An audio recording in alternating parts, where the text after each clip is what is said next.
وَالَّذِينَ هُمْ لِفُرُوجِهِمْ حَافِظُونَ إِلَّا عَلَىٰ أَزْوَاجِهِمْ أَوْ مَا مَلَكَتْ أَيْمَانُهُمْ فَإِنَّهُمْ غَيْرُ مَلُومِينَ فَمَنِ ابْتَغَىٰ وَرَاءَ ذَٰلِكَ فَأُولَٰئِكَ هُمُ الْعَادُونَ. 3 ayat about the same subject. You know what the subject is? Shamelessness. People who guard their privates. We live in the ultimately shameless world today. The world in which streaming videos off of any website are available on your mobile device. The age in which the pornography industry is a multi-trillion-dollar industry. The point of which, the agenda of which is to make sure every one of you is a consumer of filth in one way or another. That every man, woman and child is exposed to this stuff, and they're hoping you are, so you become addicted to it, so you become yet another consumer. This is the gift of pornography to society. It's creating people, turning people into animals and perverts. And some of you unfortunately have that addiction. And you're watching this stuff online, and you're watching it and saving it on your apps and your mobile devices. And you don't feel bad about it anymore. You've justified it to yourself. And you feel bad about it once in a while, but you go back to it. And as you think, oh, well, at least I'm not hurting anybody. At least I'm not doing it to anybody else. I'm just watching this stuff. It's okay. But you know what's happening to you? Inside, your soul is being just gutted. You have no soul left inside of you. So your prayers are empty, and you can't even shed a tear in your salat because your heart is so devoid of the fear of Allah because of the filth you've been watching all this time. It's turned you from a human being into an animal. So you can't even look. A woman passes by, and you see a piece of flesh walking by. You don't see a human being walking by that deserves respect. You check everybody out and everything out. You're constantly gawking and staring. You have a hard time putting your eyes down. When you're on the subway, when you're on campus, when you're at work, you're walking down the street, you just can't help it. You see a billboard, you take a second look, you see a third look. You don't miss any opportunity to just violate your soul with your eyes. Addicted completely. And then you say, brother, how do I get khushu' and salat? What world are you living in? What world are you living in? Ayyuhal ikhwa, my brothers, specifically my brothers. And I know some sisters have this issue too. It's not a sad reality. This is a war. This is a war. This is more dangerous than any military war. This is the war that's destroying our souls. It's making its way into our home. It's making its way, if I want to protect my children from this stuff as much as possible. But when my child goes to school, and it doesn't matter if it's Islamic school, there's a very high statistical likelihood that someone, a friend, with their iPod, with their mobile device, will say, hey, look at this. It's a very realistic, thing nowadays. It's not far-fetched. And so I have to prepare my children for the filthy world that they're going to be brought up in. And there's no escape from this stuff anymore. There isn't. It's everywhere. It is everywhere. You have Islamic lectures followed up by, those YouTube puts those follow-up clips, and something will be filthy. Something will have to be filthy. And I don't think that's by accident.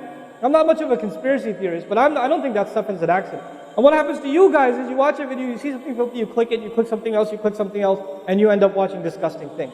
That's what happens to you. وَالَّذِينَ هُمْ لِفُرُوجِهِمْ حَافِظُونَ. Especially when it comes to their privates, they guard them. They guard their shame. Brother, what's the solution? Should I get married? Like the guy who asked the other day, how can I get married right now? No, guys, the solution is not marriage. Because if you're a pervert, then you're going to be a pervert after marriage too. If you have no shame now, you will have no shame after marriage. Honestly. You think marriage is going to end your problems? No. Your problem isn't marriage. Your problem is spiritual in nature. Your problem is psychological in nature. You need help. You need to stop this. You need to stop hurting yourself like this. You will have nothing, there will be nothing left inside you. I just had an email from a teenager who's addicted to pornography, an anonymous email, 14, 15-year-old teenager. Says, I want to kill myself. I can't stop. I've been watching it since I was 11. My parents don't know. I read this stuff and I cry because he's not one. There's millions of Muslim kids like this. Millions of them. We have to help these people. We have to do whatever we can. And we don't have the trillions of dollars of advertising to counter that. We don't. And it's not realistic for me to say Facebook, YouTube, Twitter, Internet, it's all haram. It's not realistic because it's a reality. It's as common as oxygen now. The only thing we can do is have a mature conversation about this and teach our youth to deal with this and navigate this and not fall into it. The elders that are here, stop watching Indian movies, man. Why are you sitting in a lecture talking about salat and the importance of salat and you don't guard your shame? Mother and daughter and husband and wife and sister sitting together watching whatever? God, come on, stop. وَالَّذِينَ هُمْ لِفُرُوجِهِمْ حَافِظُونَ. They guard their privates. But guarding your privates doesn't mean you don't commit zina. It means everything that leads to the temptation. Everything that leads to it. They watch it, they guard it.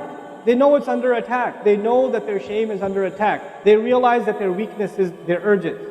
Those urges that Allah put inside of us, that are so strong.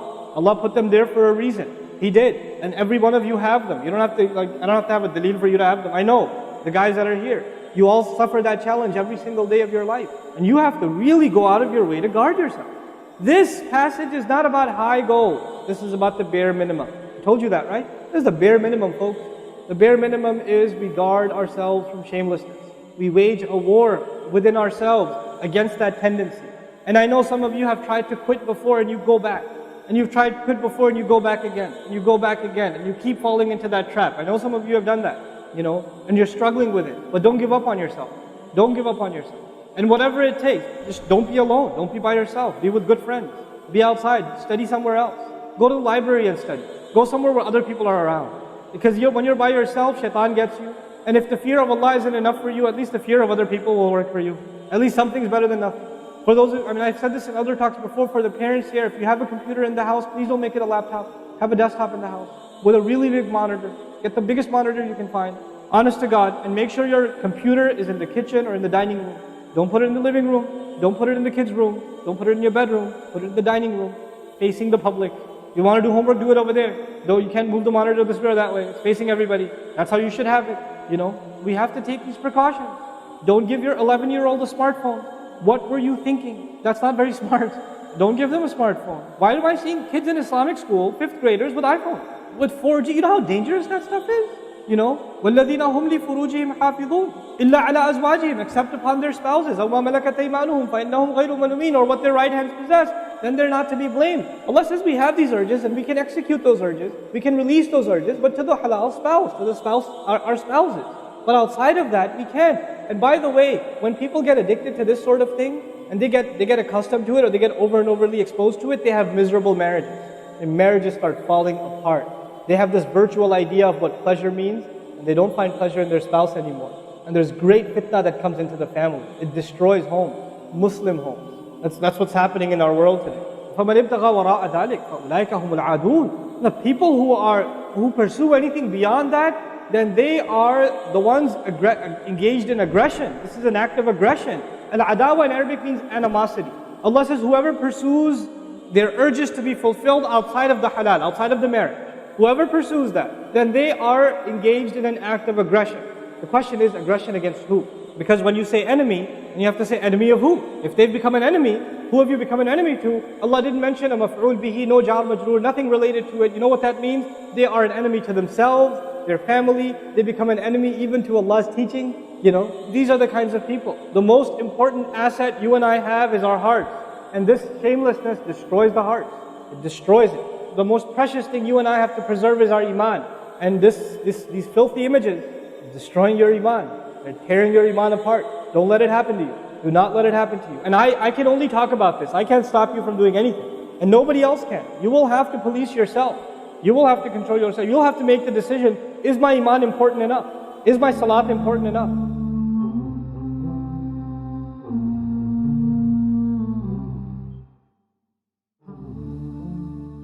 Are you tired of all these annoying ads on YouTube? Are you worried that a haram video might pop up? Well, the One Islam TV app is here to solve these problems, inshallah. The One Islam TV app is 100% free of any ads and is safe to browse for your peace of mind. Watch or listen to lectures and lessons while you work, rest, or drive with your device switched off. Watch videos on demand or download videos and watch offline. Watch hundreds of high-quality produced Islamic reminders, Quran learning videos, stories of the prophets, and so much more. 2 to 4 new videos uploaded daily, inshallah.